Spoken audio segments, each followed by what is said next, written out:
What's up guys, Sean here from SRKcycles.com, and I want to show you guys another video of how to buy a cruiser bike. Now this is kind of general, it's not like getting real specific about any specific bike. We'll do another one about Harleys and maybe we'll do more specific about each specific bike, but we're going to go a little general today. The first thing you want to do is you want to kind of walk around the bike, just get an idea of what's going on. Are there scratches anywhere? Like, are there scratches down here? This bike has some scratches down here. So maybe the bike was, laid down. The scratches are going up like this, so it was laid down, wasn't down moving. It's gonna do stuff like that. The thing about a cruiser bike, these big bikes, if you drop one of these things, you're gonna bend the handlebars, you're gonna break that, you're gonna break that. You're gonna, you could dent the tank. It's all pretty obvious if you drop the bike. Or if the previous guy dropped the bike.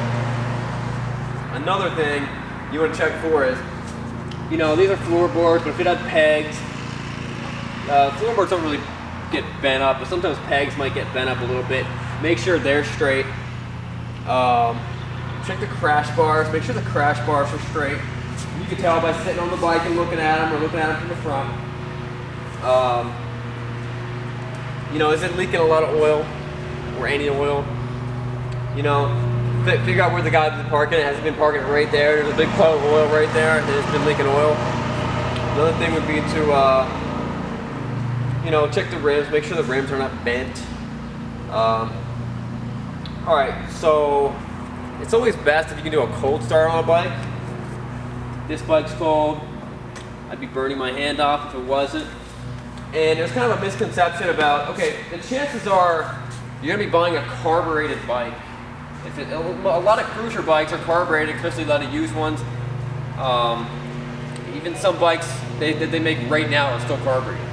So it shouldn't have to, when you start up a carbureted bike, you pull it on choke, it should fire up really easily.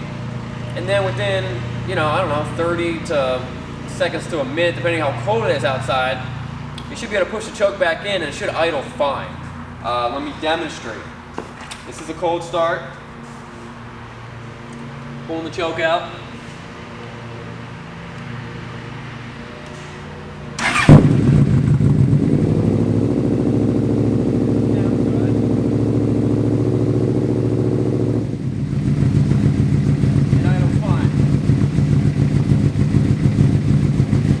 Some bikes you might need to have it on choke for a little bit longer than that, but these bikes that people have to have on choke for like 5 to 20 minutes, there's something wrong with that bike. Another thing with these carbureted bikes is you shouldn't have to turn the fuel on and off every time you ride the bike. You should be able to leave it on all the time. The only reason you would have to turn it off would be if the carburetor's flooding with fuel, and that's because the carburetor, the little float bowl, is not going back up and stopping the fuel. There's something wrong with it at that point in time. What else do we got?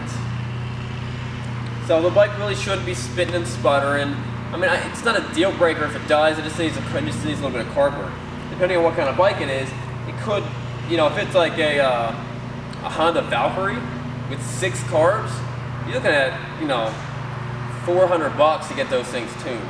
A lot of the cruiser bikes just have 1 or 2. It's not a huge deal. Fuel shouldn't be turned off. All right, so when you're test driving the bike, a couple things you're looking for is you want to make sure it's got good power, everything's smooth, doesn't spit and sputtering, that it's all pretty, consistent. But you want to give a little bit of brake, make sure the brake rotors aren't warped. But once again, not a big deal, not a deal breaker. Just figure that in of how much you gotta spend to fix. Make sure that a lot of times these cruiser bikes, the brakes are really soft on the front. Like you're pushing them down and you're like hitting your knuckles. Again, not a deal breaker, but it shouldn't be that way. Another thing, you want to make sure the handlebars are straight. Now, if one bar's bent in, the guy may have dropped it, not a big deal. You might have to replace the handlebars. Now, if the whole thing is off, if the handlebars are straight, but they're just kind of off a little bit, it's not a big deal either. There's actually bushings in there. You kind of just tweak it a little bit. They have a little bit of play in there that you can just kind of adjust it. One of the biggest things that I do that I'm looking for when it comes to buying a motorcycle is while I'm looking at the bike, I'm asking the seller questions about himself, about him. I'm trying to figure out who he is. Because as much as you're interviewing the bike, you're also interviewing the seller to make sure that they're telling you that they're a legitimate person, that they're telling you the right stuff. You never want to buy from a guy that you think is lying to you, because if you think he's lying to you about, what else is he lying to you about? You know, if he seems real shady, yeah, maybe there's something else, there's something goofy about it, maybe he's hiding something. When taking for a spin, just kind of bang through the gears a little bit. You know, make sure the clutch isn't slipping. If you don't know how to ride a bike, have a buddy who knows what he's doing, have him come check it out. Guys, check out the how to buy a sport bike video, and we'll see you guys later.